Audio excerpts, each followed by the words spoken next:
Welcome back, my friends, my little movie maniacs out there, and today we're going to look at The Gray. But before we get started, a little bit of housekeeping going on. Link down below. Dixon Cider podcast is now posted.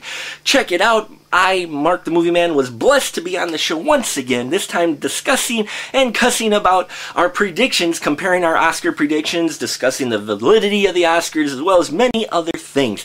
They were even kind enough to let me read a poem I wrote a long time ago called The Vader. It's a parody of The Raven. If you're interested at all of hearing what it's like, check out the podcast. Or if you are interested but don't want to check out the podcast, which you should, but if you don't, I'll be happy to read it on here. Just send me a message, link, whatever. Just, give me a comment down below of what you think of the podcast as well as the poem and anything else that might come to mind. All right? Check it out. Dixon Cider podcast, a lot of fun. Now, on to today's review, which is of The Gray, starring Liam Neeson. And you also have the director, Joe Carnahan, who also did A-Team and Smoking Aces. Alright, this time around he gives us the story of 7 oil workers who survive a plane crash out in the middle of the frozen nowhere, only to be pursued by a pack of vicious wolves. So they are continually chased by the wolves as they try to make their way to civilization. That's the story, okay? Man versus nature. Haven't seen a really good man versus nature story in a while, and The Gray definitely is a decent film in that respect, folks. It's great for this genre, okay? I always kind of love these man versus nature movies because it's a great exploration. It can have great opportunity to explore people and different personalities and how they handle very stressful situations, okay?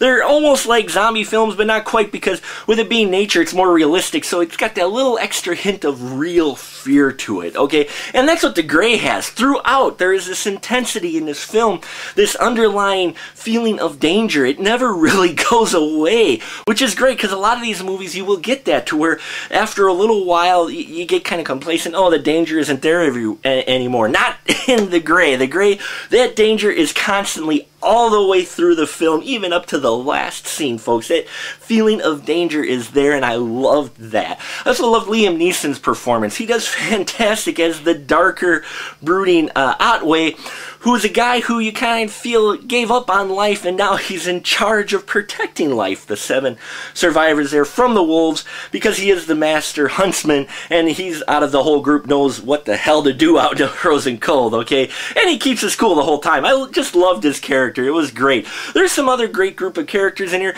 You kind of get the little bit of stereotypes, but not too much. This is kind of a group of feeling of average type guys. One's a little more asshole-ish than the other, maybe, but in general, it's just a general group of guys put in a very nasty situation.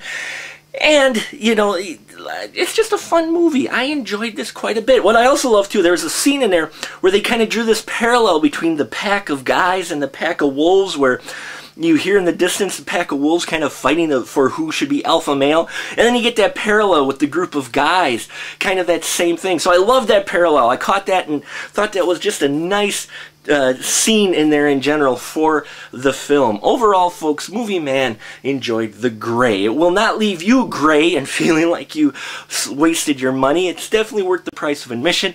At least a matinee. 3.5 stubs for The Gray on that. Liam Neeson's performance is great. Not phenomenal, flashy film, but a nice, tight story that'll keep you interested throughout and keep you guessing till the end who's going to survive and who isn't, which in the end is what a movie like this should really do for you.